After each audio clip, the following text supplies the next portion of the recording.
ఇలా ఈ కిషన్ రెడ్డి అయినా బీజేపీ నాయకులు డైరెక్ట్ బీసీ రిజర్వేషన్ మేము ఇవ్వము అని డైరెక్ట్ చెప్తా ఉన్నారు. ఇంకా డైరెక్ట్ మాటలకు ఏం చెప్తారంటే రేవంత్ రెడ్డి నాటకాలు, కాంగ్రెస్ నాటకాలు. ఈ బీఆర్ఎస్ బీజేపీలను తెలంగాణ రాష్ట్రం నుంచి నాకు తెలిసి ఆల్మోస్ట్ అవుటే. ఇంకా 10 నుంచి 20 ఏళ్ళు తెలుగు రాష్ట్రాల్లో బీజేపీ బీఆర్ఎస్ కనబడే అవకాశాలు లేవు.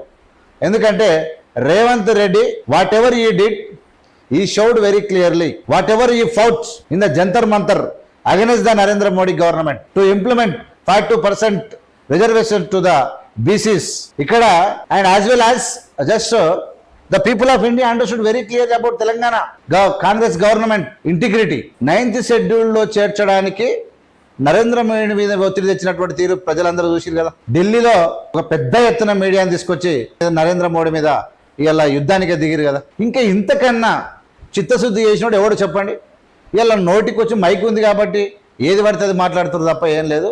బరాబర్ కాంగ్రెస్ పార్టీ ఇంకా 10 సంవత్సరాలు డౌటే లేకుండా కళ్ళు మూసుకొని బీసీల యొక్క ఎస్సీ ఎస్టీ బీసీల యొక్క ఆమోదంతో రాహుల్ గాంధీ నినాదం మేమెంతో మాకంతా, మీ క్యాపు గీపు ఇలా చాలా మంది చెప్తా ఉన్నారు. ఇలా సుప్రీంకోర్టు కూడా అప్పుడప్పుడు తప్పటడుగులు వేస్తుంది.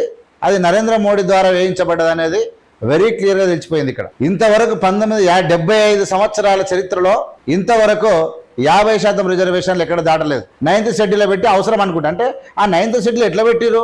మా రాష్ట్రంలో బీటీ ప్రజలు ఎక్కువ ఉన్నారు, వెనుకబడి ఉన్నారు, వాళ్ళకు మేము కల్పించాలనుకుంటున్నాం అని చెప్పి రాష్ట్ర ప్రభుత్వం మొత్తం టోటల్ ప్రాసెస్ కంప్లీట్ చేస్తే ఆ ప్రాసెస్ను పార్లమెంట్లో ఆమోదం తెలిపారు. అది తమిళనాడులో జరిగింది. కాబట్టి బీసీ ప్రజల యొక్క ఆకాంక్షలు నెరవేర్చడానికి కాంగ్రెస్ ప్రభుత్వం సిద్ధంగా ఉంది. కాబట్టి టోటల్ గా ఈ భారతదేశంలో ఇంకా ప్రజలు పూర్తిగా అర్థం చేసుకో అందరూ, అంటే not only Telangana but also throughout all state in India, throughout the Indian state all understood reality of the BCs.